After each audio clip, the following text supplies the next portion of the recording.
TitleMatchNetwork.com. How was the decision made to return to WCW? And how different was it this time when you went back because Bischoff was now there? Yeah. I know we had a 3-year deal with Japan and it ran out. And so we sat home for like 6 months. And I remember it was like in February. I said, I'd like to get back in this business. You know, this guy, we need to do something. So we called up. I know we called up and asked if we could get back in. I called Eric and everything.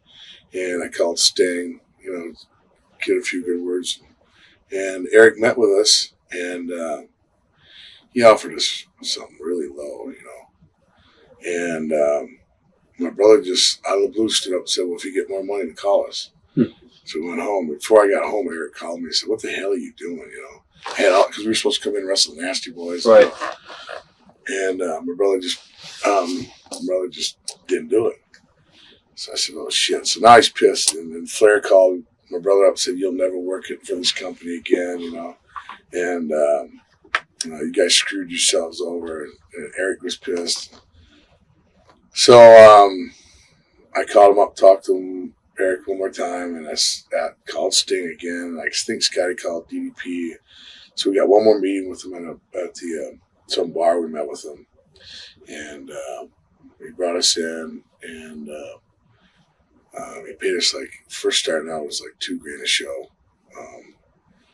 But, you know, I just thought, Scotty, you can do whatever you want because I'm going back in, you know, because I know, you know, 5 months in, 6 months in, you know, he'll realize what the deal is and give us a deal and we're right back where we were, you know. Right. So we accepted it, went back in, and the first time we wrestled Road Warriors, and Kevin Sullivan was booking. They told us one thing, and another different thing happened. And, it was tough getting back in the first time, but then after, I think it took us 5 months, and then Eric brought us in the office and said, hey, I was wrong. And I ended up giving us a deal. Right. And everything went sailing after that. Was there a lot of competition for tag team spots with you guys? Because I know Road Warriors were there, Sting and Luger were tag team, Nasty Boys were there. Nasty Boys were there. I know Harlem Heat was there. Right. Yeah, there was. I know the Road Warriors were on their way towards getting out of there. And it was just mostly me and Scotty and the Harlem Heat. Sting that they were going to break up anyway. They were going to separate anyway. So there wasn't really too much, you know. There was, but there wasn't. I mean, the more teams there were, the better competition, the better for all of us. Right. You know? So we didn't feel that way. Did Eric Bischoff change a lot as he took an on-camera role? As far as his ego? Yeah, I never really got to be. I never knew Eric before. You know, I got to be friends with him after. And I know he realized he's made a lot of mistakes, but yeah, I think he got caught up with Hogan, right? And Hogan filling his ear with a bunch of whatever, and I don't know what was said. So, but I think he got caught up in the game and got lost focus. Now, what were your impressions of when Scott Hall and Kevin Nash came into WCW? No, Kevin's a good friend of mine, and I mean, he's godchild or godparent to my child and all of his son. But it was good to see Kevin. Scott Hall, you know, a lot of guys have problems with it. I accepted what he is, and that's what he is. And, I mean, he's an idiot, and he'll always be an idiot, you know.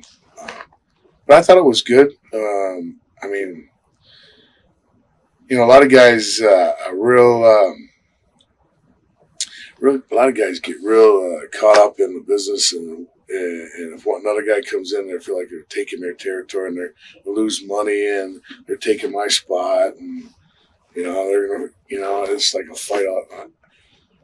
I think any way you can bring anybody in and better the business, let's have more for it because it's going to get spread around. I mean, let's just go with it. If it works, it works. If it don't, okay, now we'll go back to what we were doing before. And what was that? We're not doing anything, you know. So I thought it was a good thing. And then, you know, this the whole unfolding of the NWO and bringing Hogan, you know, back up. And was he any different this time around, Hogan? No, yeah, you know, for as close as I ever got to him, or as much as I knew about him, he's the same. Do you think you guys? Go ahead. You know, I think it's, you know, like I said before, it's NWO got started, so it's another chance for him to get, Right. He's got to start as another chance. Now he's up in the WWF as another chance. Do you think you guys had a glass ceiling on how far you would get pushed in WCW? Yeah. And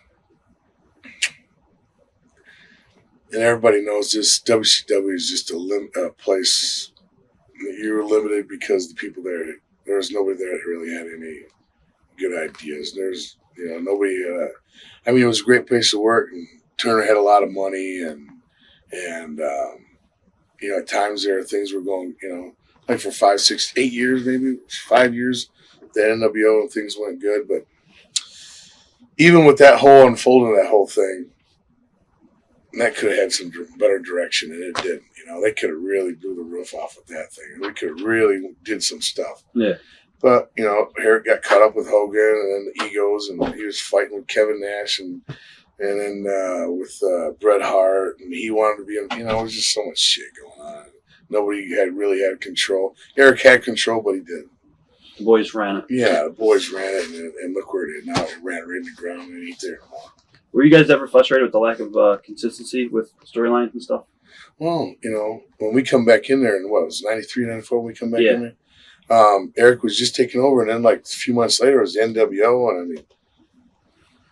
and shit, money was better than it ever been, so I just went along with it, I didn't want to say anything bad about success, so I just went with it. Also, right before that, you had a final series, I guess, with Booker T. What are your memories with that?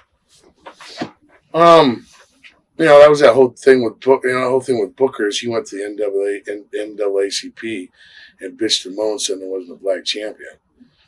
So they held Turner up.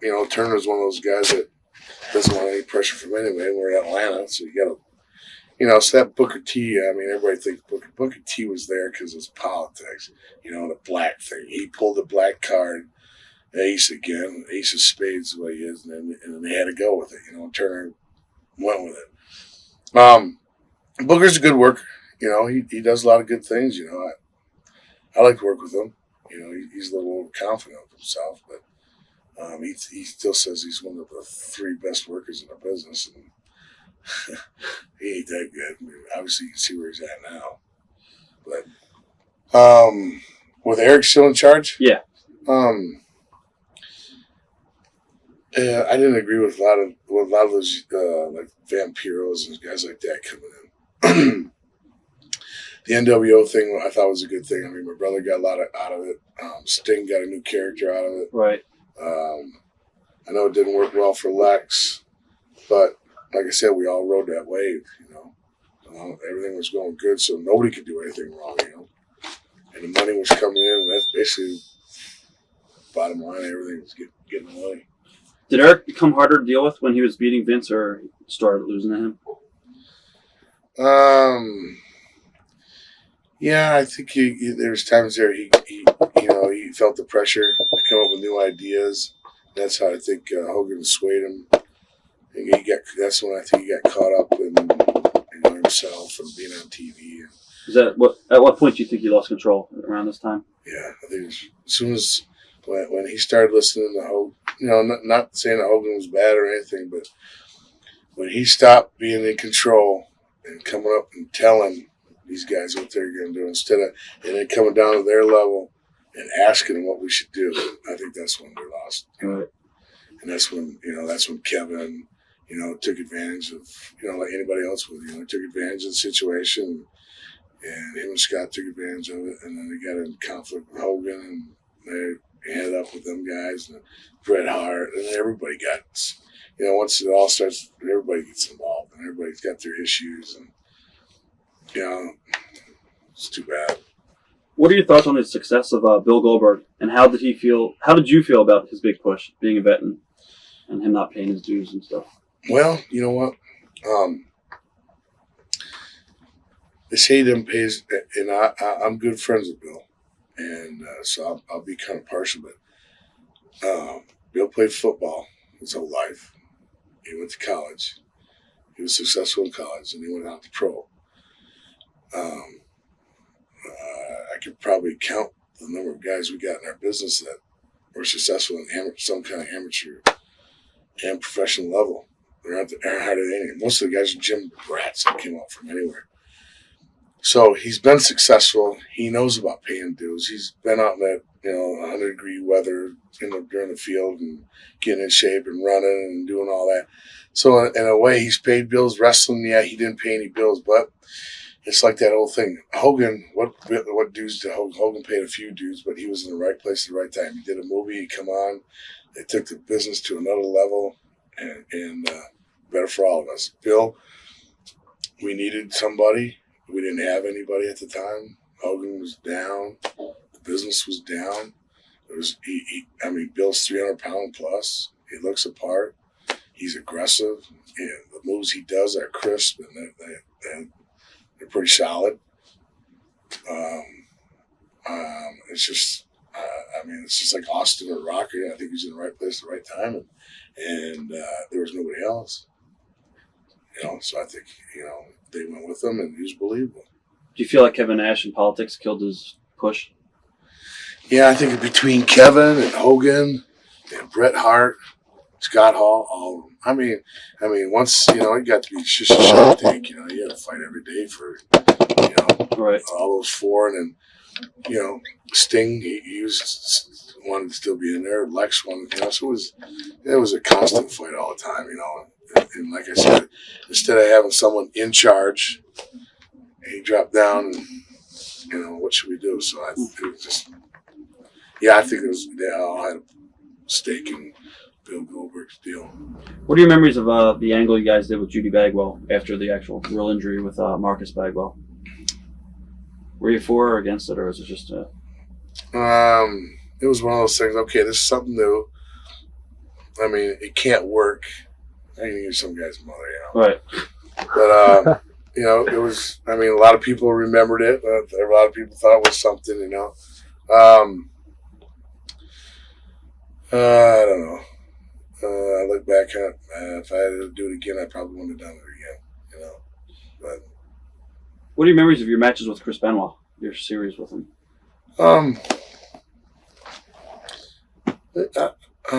Chris is a good worker, and I enjoyed working with him.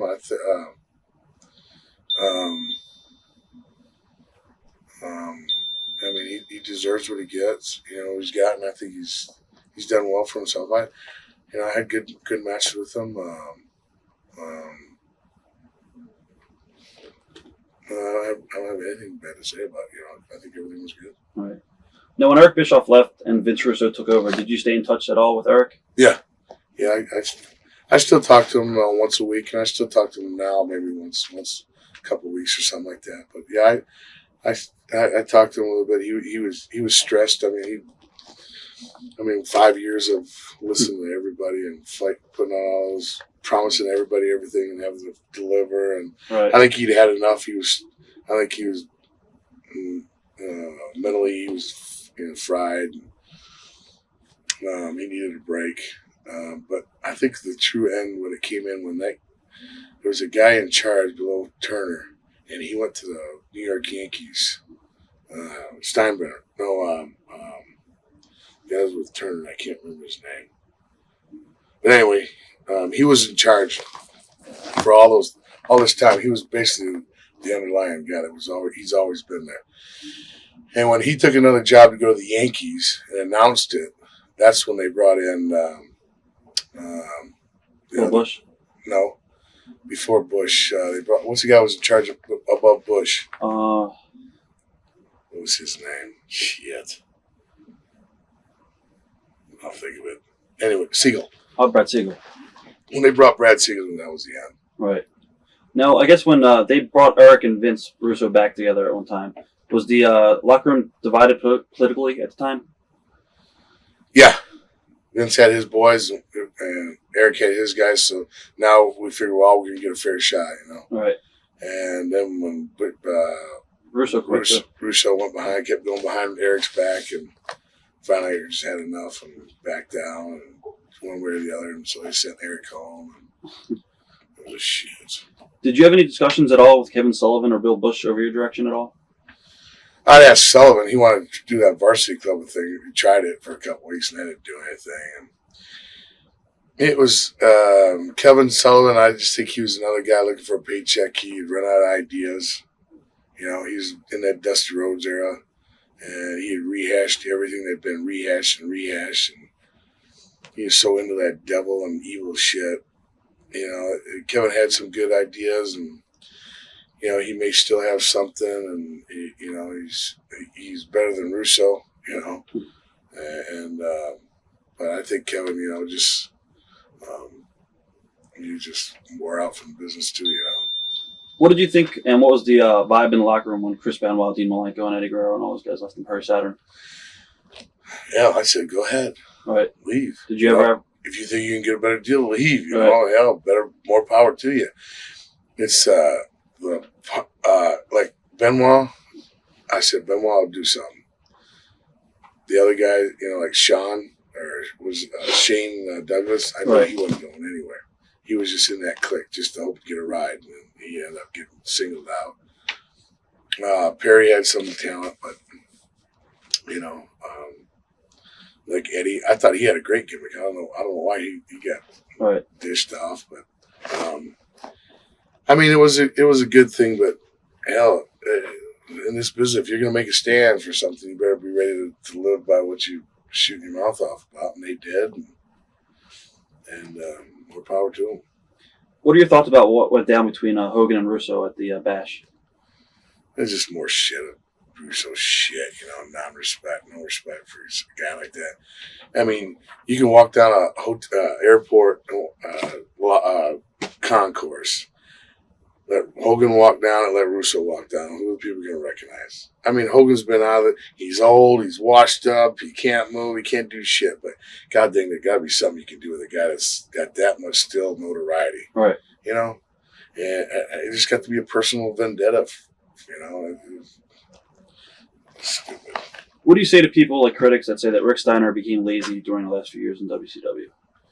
Well, do you think it's the morale? What was I doing? I wasn't doing anything. Right. You know, there's times I didn't want to be there.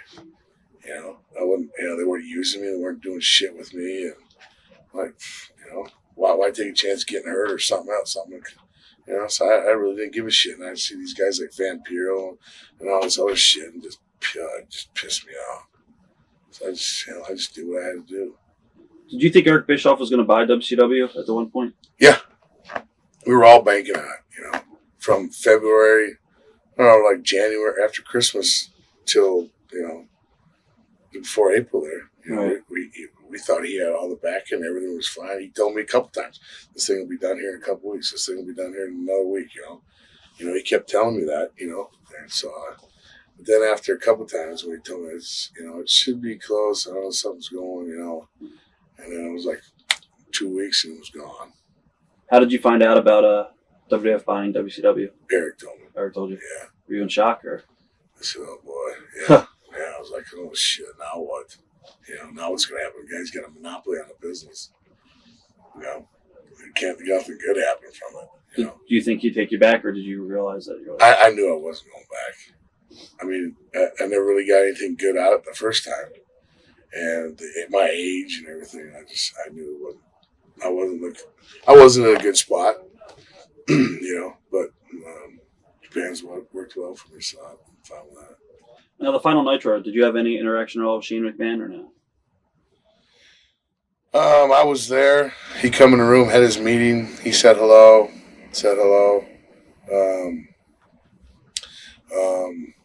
But they'd gotten the belt off me, and he already planned what he was going to do, and I wasn't on the show. So, hell, I actually left a couple matches in, me and Lex, and I went home. Did you watch the invasion angle when they did it on TV? The what? The invasion angle on WWF TV when they initially started doing it? No. I mean, just I just knew nothing good could happen from it. I mean, Vince is not going to put any one of his guys underneath one of the WCW guys. He's been fighting for how many years? Right. Now you got to bring him in and show that they're better than his guy? Hell no. What effect do you think Hall, Nash, and Hogan will have in the WWF now? Kevin's a great guy. He can talk. He's got an appearance. He's got a following. Hall, he holds on to Kevin's shirt tail. Hogan, he still has a presence, but you can only rehash the NWO. How many times we did it? Twice or 3 times in WCW, and now to go up there and do it. And the ratings are showing. Our ratings ain't doing shit. No, so I don't think much. Out of all the new guys that you saw and you worked with over the last year or so in WCW, who do you think will make it and who do you think won't make it? Well, I know Palumbo. He's got a good head on his shoulders. I think he'll be all right. What about Stasiak and O'Hara? Nah. Stasiak, he's the one that videotaped everybody. Yeah. He's like goof. O'Hara, he seems like a nice guy. Just there's something about it. Just something he ain't catching. Something he ain't picking up. I'd like to see, like that Italian-looking kid. He was in WCW there for a while. He was with the bald-headed. The one that was the Italian. I know who you're talking about too. I forgot his name. Yeah. I think he should. Huh? The Bull, Johnny the Bull. Yeah. I think he should. He deserves a shot at it. He's a pretty decent kid. He can do a lot of stuff. But for the rest of these guys, I don't see much happening. TitleMatchNetwork.com